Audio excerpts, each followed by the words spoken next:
क्या आप भी F equal to M A वाले इक्वेशन को प्रॉब्लम समझ कर माथा को पगला दिए हैं? पगला वाला माथा ना सीधा हो जाएगा, तब जो है माथा सही हो जाएगा, क्योंकि इतना बेसिक से इतना आसान भाषा में समझाएंगे ना कि F equal to M A क्या है। आप ना F equal to M A को प्रूफ करो, तो प्रूफ कर लीजिएगा। बोलेगा न्यूटन का दूसरा नियम कौन है, तो बोलेगा F equal to M A. वो सब हम सिखाएंगे ना कैसे आपको करना है। बस थोड़ा मेहनत आपको करना है, जाना है इस वीडियो को देखकर, रिवाइज कर लेना है, 2 बार 3 बार रिवीजन कर लेना है, हो गया, सीख गए आप।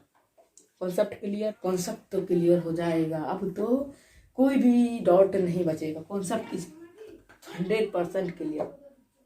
बैकग्राउंड साउंड का प्रॉब्लम आता होगा तो उसके लिए सॉरी तहे दिल से, उसके लिए दिक्कत करना पड़ता है सबके लिए, ठीक है। चलिए इसको प्रूव करते हैं। इससे पहले हम इसको इस डिफिनेशन को जाते हैं। हाँ, यदि F equal to M A यदि आप सही ढंग से पूरे तरह से आप सीखना चाहते हैं तो इससे पहले हमने संवेग वाला वीडियो बनाया था। किस वाला था? संवेग वाला वीडियो बनाया था, वो देख लीजिए पहले। वो देख लीजिएगा ना तो आपका जो है ये F equal to M A वाला फंडा बहुत अंडा हो जाएगा, अंडा खाने से भी आसान हो जाएगा। तो वो पहले देख लीजिए, ठीक है, तब आप इस देखने के लिए आइएगा, ठीक है। पहले इसको देख लीजिए, उसके बाद ये आप देखिएगा, ठीक है। चलिए उसमें हम जो बताएंगे ना कुछ चीज वो नहीं आए, पहले वो देख लीजिए, इसके बाद ये आएगा बहुत बेहतरीन तरीके से। क्या है, किसी वस्तु, उसमें थोड़ा साउंड प्रॉब्लम है, उसके लिए सॉरी, एडजस्ट कर लीजिएगा। किसी वस्तु की संवेग में परिवर्तन की दर, मतलब किसी वस्तु का जैसे संवेग में परिवर्तन की दर, हम पिछले वाले वीडियो में बताए थे संवेग वाले में कि किसी वस्तु का जैसे संवेग में परिवर्तन आ जाए तो डेल्टा पी हम लिखेंगे। क्या लिखेंगे? डेल्टा पी लिखेंगे। क्या लिखेंगे? Delta P. तो हम इसे क्या करते हैं? डेल्टा पी, क्योंकि संवेग में परिवर्तन कह रहा है, संवेग में परिवर्तन की दर जब आता है तो हम बट्टा में टी दे देते हैं, कह रहा है दर। वस्तु पर लगे बल की समानुपाती होता है, मतलब कि समानुपाती होता है, मतलब समझे। ये हमने कैसे बनाया, इस डिफिनेशन से मैंने ये वाला एक फार्मूला बनाया। इसी फार्मूला से क्या बनाएंगे हम? F equal to M A वाला इक्वेशन बनाएंगे। चलिए किसी भी वस्तु की आप कैसे बना दिखाते हैं, तो फिर से एक बार रिवाइज करते हैं। नहीं आपको समझ आता है फिर से रिवाइज करके देख लीजिए, लेकिन 100% को लग रहा है समझ आ जाएगा, लग नहीं रहा है हमको, लग रहा है 100% हो जाएगा कि आपको लग जाए, समझ आ जाएगा। तो ये कैसे है देखिए, हम बताते हैं। नहीं आता है, मैंने बोला रिवाइज करके देख लीजिए, आपको समझ 100% समझ आ जाएगा, तो 100% समझ आ जाएगा। देखिए कह रहा है कि किसी कैसे मैनर, कह रहा है किसी वस्तु में संवेग में परिवर्तन, संवेग हम बोले थे पिछले बार वीडियो में, देख रहे हैं पहले उस वीडियो को देख लीजिए। संवेग में परिवर्तन डेल्टा पी, कह रहा है दर, जब ये दर आ जाएगा तो बटा में टी लग जाएगा। क्या कर रहा है?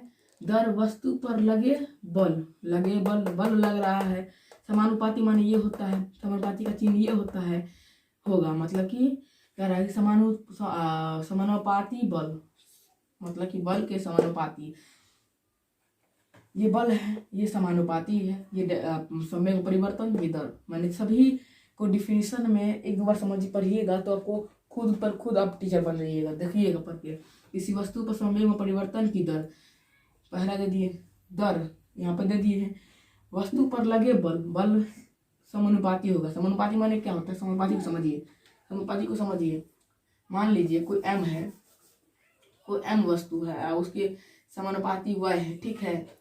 यदि m बढ़ेगा तो y भी बढ़ेगा, इसका मतलब ये होता है, घटेगा तो ये भी घटेगा, मतलब समानुपाती माने होता है बराबर, ठीक है। क्या होता है? बराबर, बस इसका चिन्ह जो है ना ये होता है।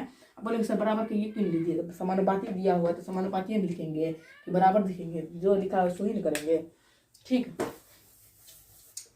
तो ये हमारा था समानुपाती, भी आप समानुपाती समझ गए।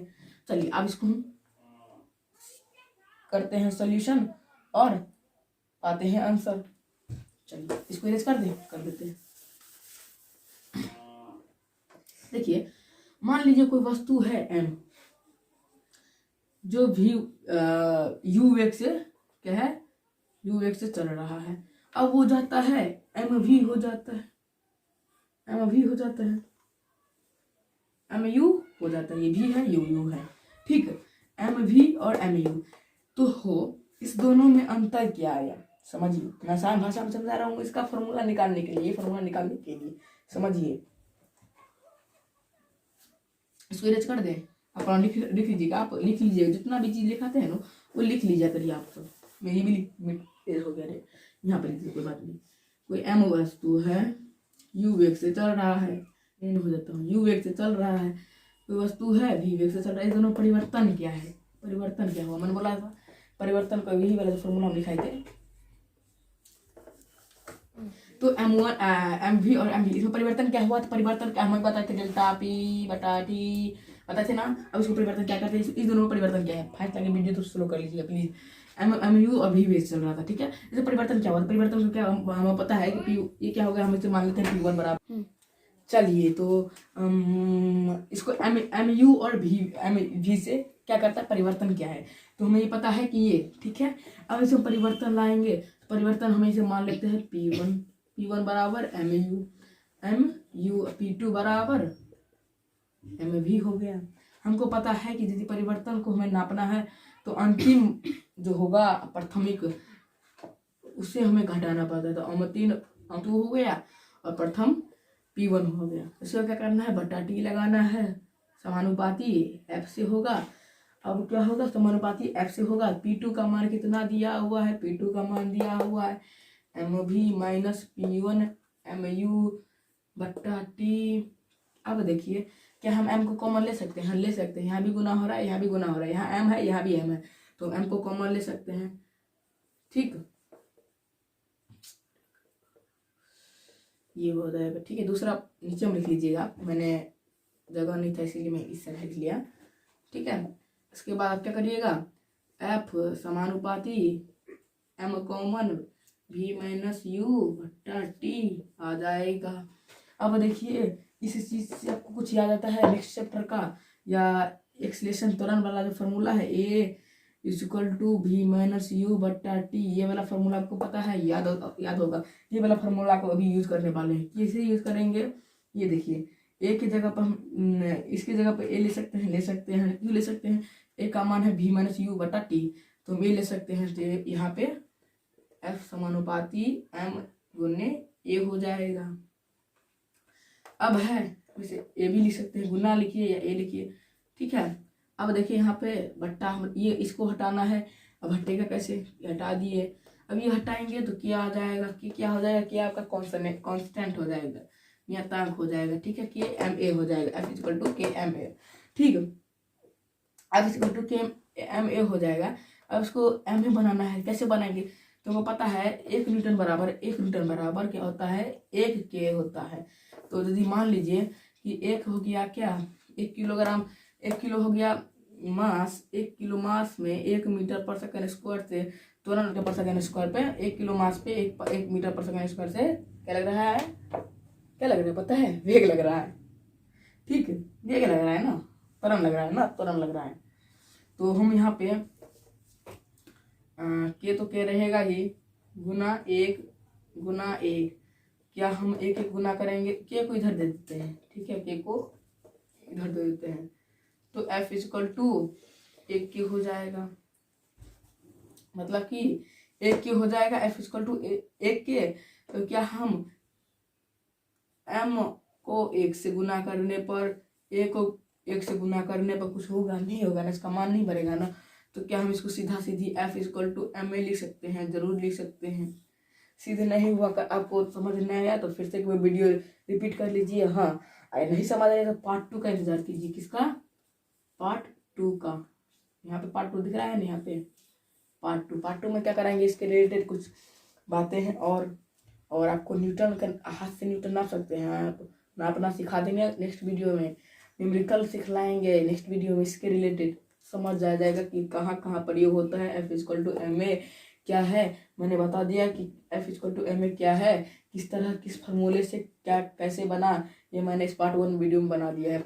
उससे परिसंवेग वाला नहीं देखा है तो ये वाला नहीं, फंडा समझ आ जाएगा कि कैसे बना है। मैंने एक सरल भाषा में एक लेकर मैंने आपको दिखा दिया कि कैसे F इक्वल टू MA होता है।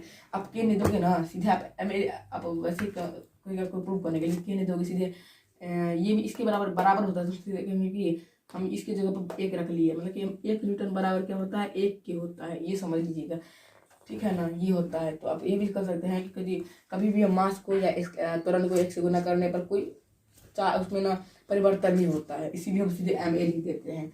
ठीक है, एक्चुअली ऐसे यदि हम MA नहीं लिखेंगे तो सीधे 1 MA हो जाएगा। ठीक है, सीधे हम MA लिख देंगे फॉर्मूला बनाने के लिए। ठीक है, तो पार्ट 1 में इतना तक। हाँ, यदि आप नए हैं मेरे चैनल पे तो सब्सक्राइब कर लें, शेयर कर दें अपने दोस्तों में कि आपके दोस्त भी जाने, आपका दोस्त भी आपके साथ चले, और इस सेशन को लाइक कर दें कि जिससे हमें मोटिवेट और कमेंट कर दें कि नेक्स्ट वीडियो पार्ट 2 कब, डेट बताइए, इमेजिन करिए कि किस डेट को आने वाला है, या आप किस तक हम आने, और या नेक्स्ट कोई और टॉपिक पार्ट 2 किस वीडियो पे हम किस टॉपिक पाने, वो भी टॉपिक बताइए। ठीक है, आज के लिए इतना ही, बस bye bye, thank you. Next video में मिलते हैं। लाइक शेयर कमेंट करना मत भूलिए।